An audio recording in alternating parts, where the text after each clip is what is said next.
ஜெய் சீதாராம். இவங்கெல்லாம் பெரிய ராம பக்தர்கள். சொல்கிறாயா நீ நடிக்காத வைக்கவா. நீங்கள் என்ன பார்க்க வரோம்? எப்போதும் சொன்னதான் சொல்ல போகிறேன். இது புதுசாலாம் ஒன்றும் சொல்ல போகிறதில்லை. நேர்மையாகவும் அதர்ம வழியில் போகாமல் தர்மத்தை கடைப்பிடிச்சி சுய ஒழுக்கத்தோடு முடிஞ்ச அளவுக்கு அடுத்தவங்க மனசை புண்படாமல் யாருக்கும் கெடுதல் வராமல், அப்படி கெடுதல் பண்ணுற மாதிரி நம்மளால் அவங்களுக்கு சூழல் உருவாயிருமோ அப்படின்னு நமக்கு ஒரு வருஷம் தெரிஞ்சால் கூட அவங்கள விட்டு கொஞ்சம் விலகி ஒதுங்கி போயிடுறது நல்லது. அப்படி இருந்தாலே இந்த இயற்கைக்கு நம்மளுக்கு பிடிக்க ஆரம்பிச்சிடும்.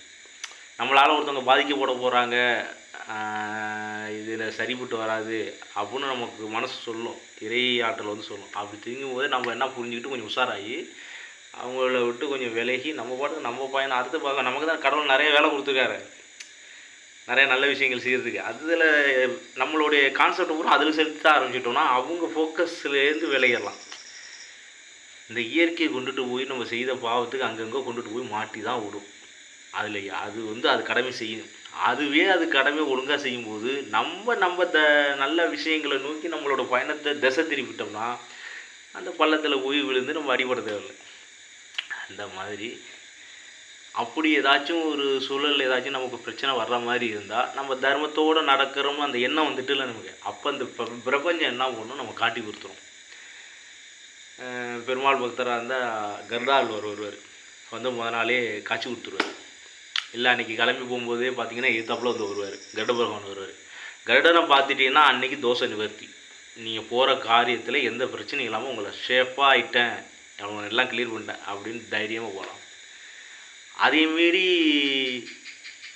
கேள்வி சொல்லுது பற்றியா, அதேமாரி இன்னும் கொஞ்சம் பிரச்சனை வலுவாக இருக்குது அப்படின்னா காயத்ரி மந்திரம் வந்து நம்ம கண்ணில் எங்கேயாச்சும் போடும். அப்போ அந்த கண்ணில் அந்த காயத்ரி மந்திரம் ஏதாச்சும் காயத்ரின்னு போட்டிருக்கும். எங்கேயாச்சும் நம்ம போகிற பலவையில் ஒரு போர்டில் பார்த்திங்கன்னா காயத்ரி அப்படின்னு, அப்போனா உடனே நமக்கு காயத்ரி மந்திரம் ஞாபகத்துக்கு வந்துடணும்.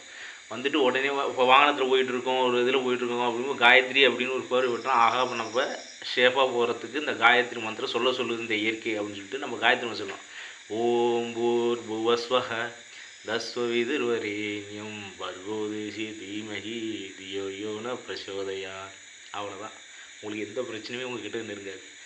இந்த காயத்ரி நம்ம சொல்ல ஆரம்பிச்சிட்டோன்னா நீங்கள் பயணம் போய்த்து திரும்பி வர வரைக்கும் உங்களை சுற்றி ஒரு ஆரம் உருவாகிக்கும், உங்களுக்கு எந்த கெடுதலும் நடக்காமல் பாதுகாத்துக்கும்.